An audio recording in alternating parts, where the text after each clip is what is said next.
Yes, good morning, everyone. I'm really excited to be at my very first nautical archaeology conference. Thank you to the organizing committee for accepting my presentation. Like Julie already said, I'm a PhD candidate at the Faculty of Archaeology in Leiden in the Netherlands.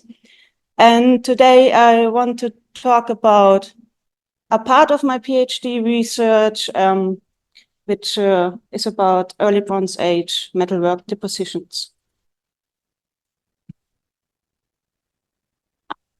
So I'm part of the Economies of Destruction project, and we are a small team of 3 PhDs, 3 postdocs, and our supervisor. And we are researching the emergence of metalwork depositions in Northwest Europe. So Northwest Europe for us is the south of England, Brittany, Southwest Germany, Southeast France, Denmark, Netherlands, and the surrounding areas.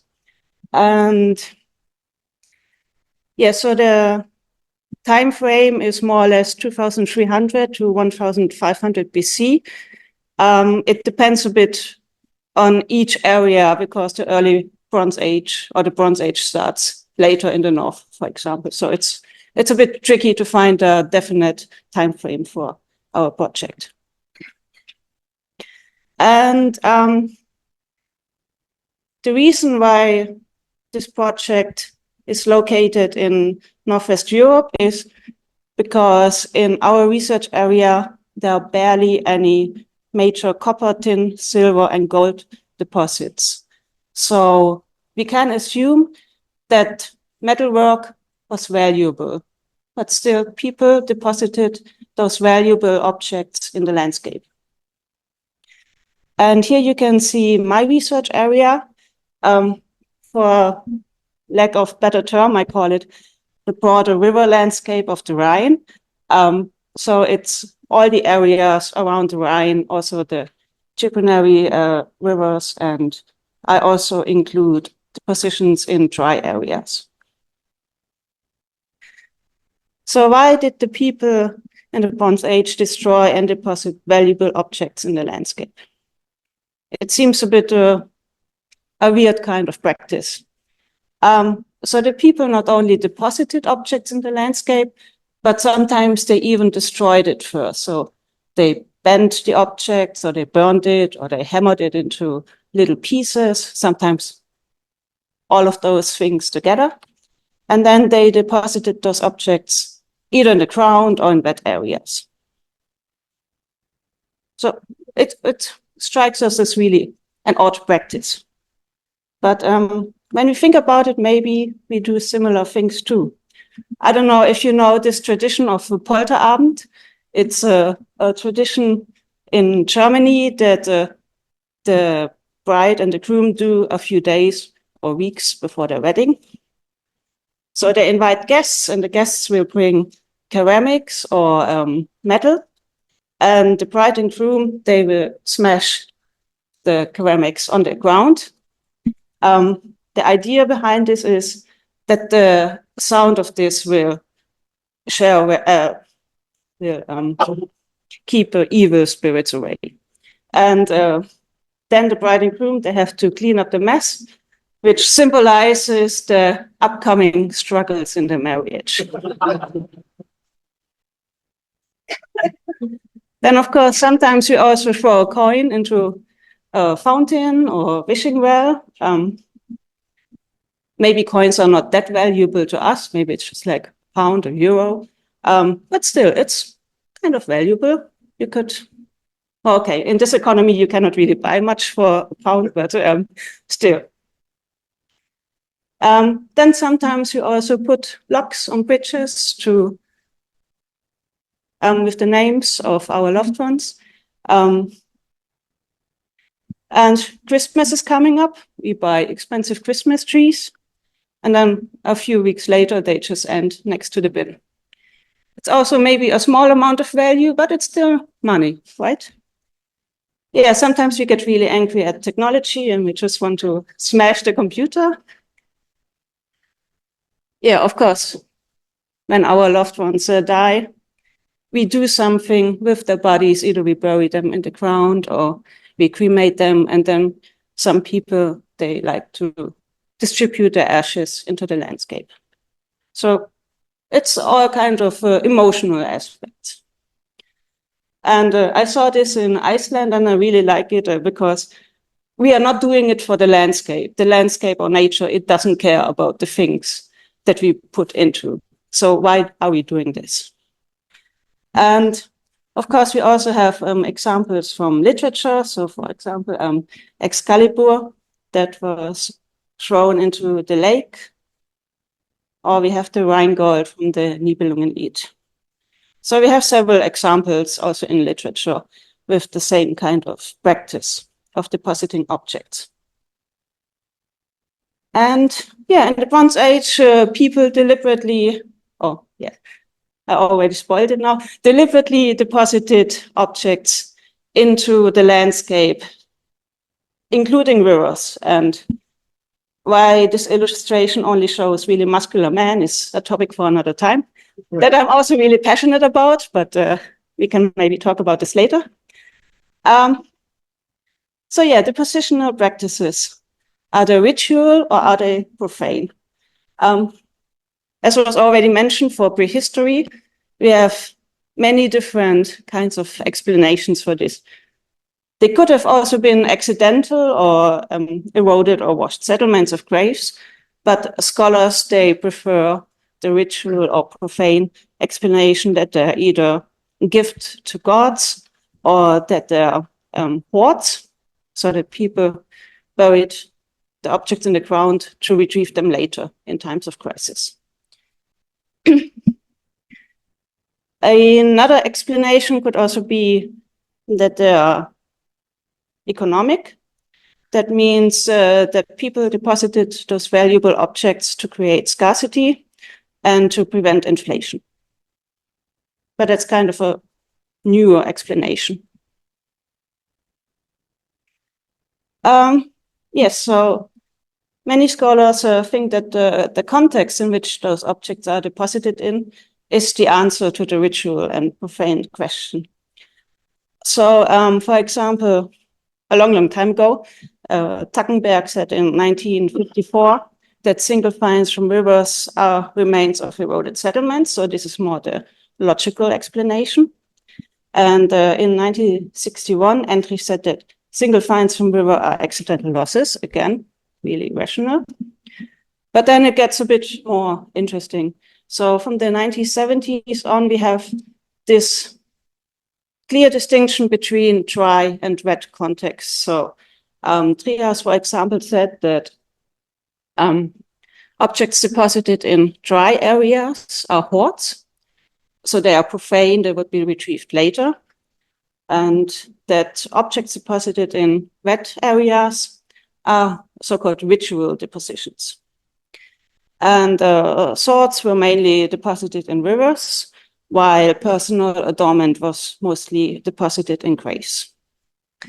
In 1979, Wolf Kubach said that the ritual depositions are linked to specific locations in the landscape, preferably wet. He said that ingots deposited in dry lands are profane, while ingots deposited in bogs are offerings. And then there's also this binary distinction between what women and what men deposited. So he said that women deposited pins in bogs and rivers, while men deposited axes in bogs and rivers. Again, this is a topic I'm really passionate about, but maybe another time. Yeah, so we have this distinction between wet and dry, and then the explanation if objects are ritual depositions or profane depositions. But the river is a living thing. It changes. It changes naturally, but it was also changed artificially by humans. So what we find in rivers now may not have been deposited in the river, but maybe close to it. Or what is being found in dry areas may have been in the river, but is now dry area. yeah, so the river landscape changed over the last 100 or 1,000 years. So from this natural river area, now we have lots of construction works, lots of dredging going on. And especially the riverine has been straightened to quite a degree. I think it is now 80 kilometers shorter than it was naturally. And when we are going now to the actual topic of my presentation, and but what you have to keep in mind is that the preservation and the chance of finding objects depends on their context. So I will now compare burial finds with finds from the river. But of course, we have to keep in mind that small finds are maybe overseen in rivers while they are preserved in burials. So it's a bit tricky to actually compare those two contexts. So yeah, why deposit objects in rivers? There are many reasons or explanations that were already mentioned also in the earlier presentation. So it could have been accidental losses or eroded settlements. Yes, but one explanation is that river depositions acted as burials without a body. So for example, if a family member or a member of a group went away and died, and the family couldn't get their body back, that they then deposited their belongings or whatever they seemed suitable into the river as kind of a replacement for the burial ceremony.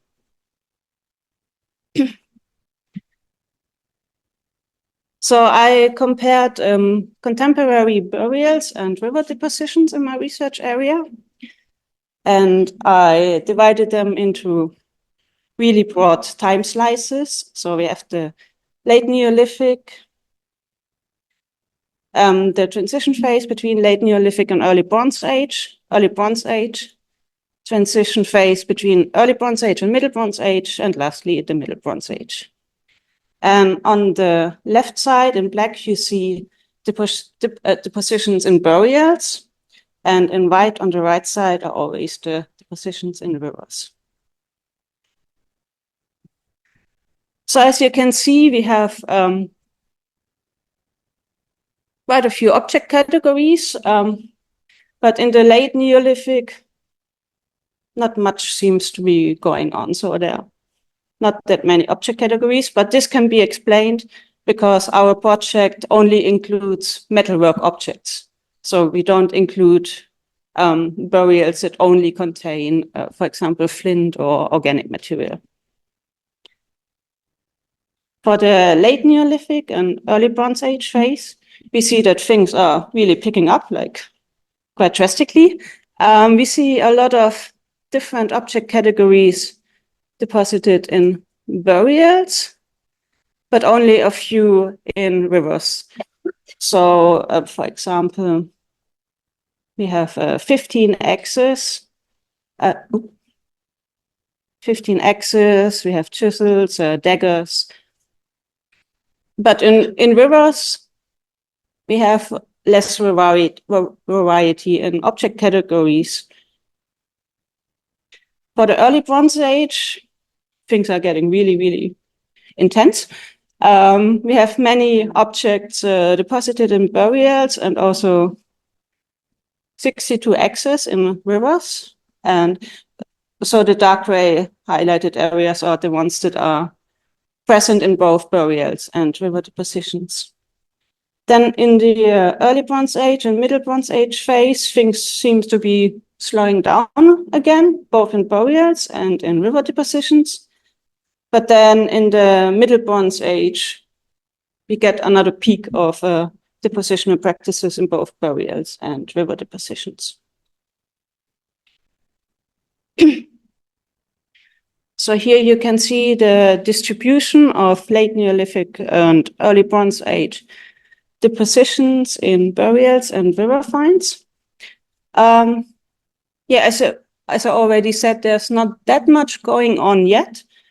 But we can see that most of the burials and the river finds are clustered in the middle Rhine area. And interestingly, most of the burials are also close to a river, either the river Rhine or the river Mosel or the river Main. But they are not necessarily close together, the burials and the objects deposited in rivers. Then in the early Bronze Age, we have depositions all over the place. Again, you can see that burials tend to be located really close to the river. But again, not close to where objects were deposited in the river.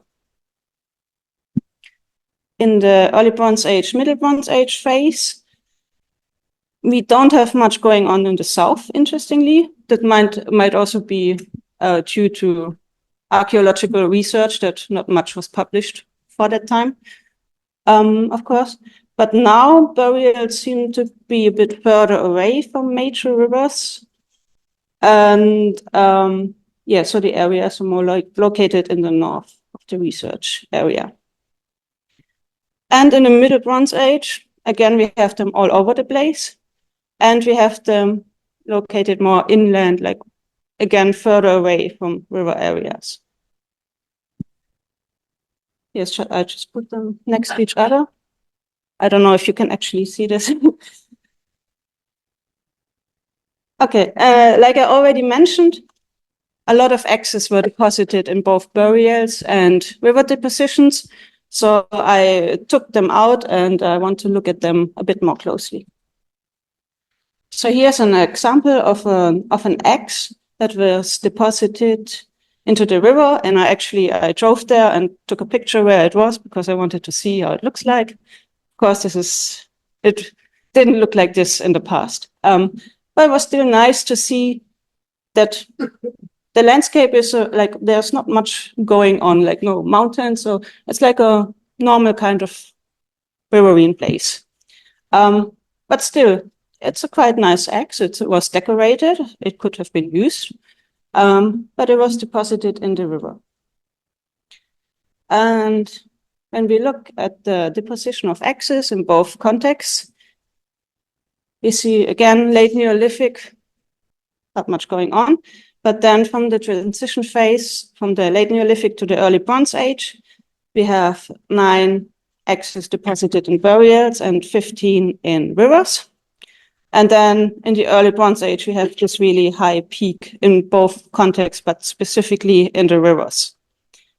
And like I mentioned earlier, then in the phase between early Bronze Age and Middle Bronze Age, things are slowing down again, but then for some reason, they are picking up in the Middle Bronze Age. And here also put them all on a map. So yeah, again, burials are again located close to the river, and we don't really have like distinct zones that which would make you think that both areas are somehow not connected, but also not separated. For the early Bronze Age, we have a really high distribution. Again, as already mentioned, all over the research area, specifically here around the Mainz area.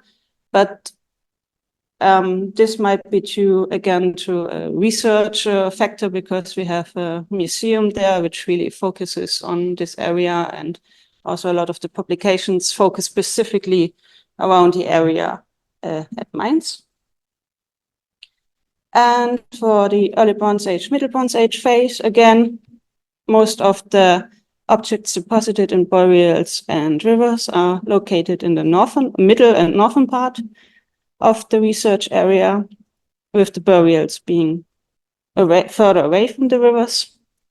And in the Middle Bronze Age, the axes were again deposited everywhere.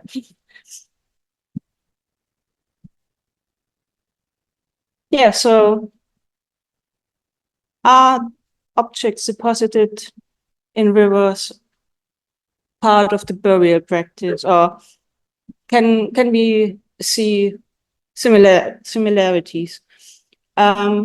So what we have to keep in mind is that river finds are really complex find category, and it is really difficult to compare them to other finds from other contexts. Like I mentioned, the preservation is different. If you have small objects, they are most likely not being found in rivers. And but there are similarities in object categories deposited in burials and rivers. So mostly axes, daggers, Ösenhalsringe, palstave, pins, and swords. So it's really like from all kinds of object category, you have something in both contexts. But burials have more variety in object categories. But again, this might be due to preservation or find circumstance.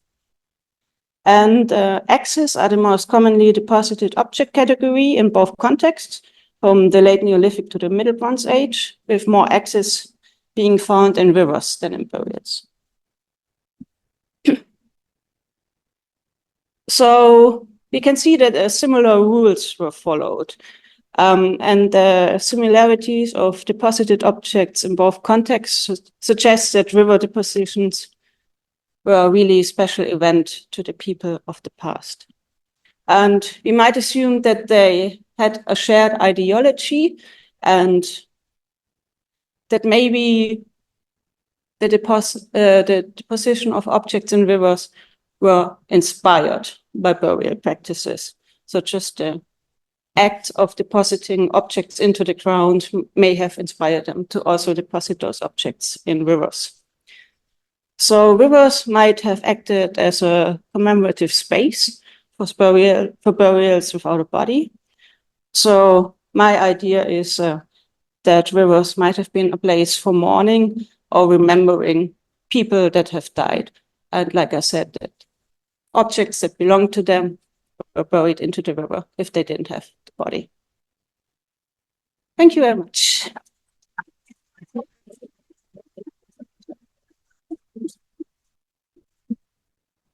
And you can also read about this in my paper that was just published 2 weeks ago. Are you providing details of that on the market? Yeah, lovely. Okay, thank you very much, Sabrina. Right.